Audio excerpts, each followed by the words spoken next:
এই অপবাদ দিবে সে মরণের আগ পর্যন্ত ওই অপবাদের কাজ নিজে না করা পর্যন্ত সে মরবে না।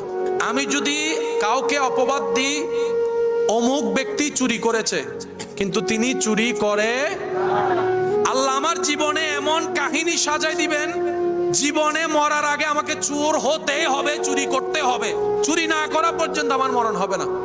যদি সে ব্যক্তিটা ধৈর্য ধরে আল্লাহর হুকুমের অপেক্ষা করে।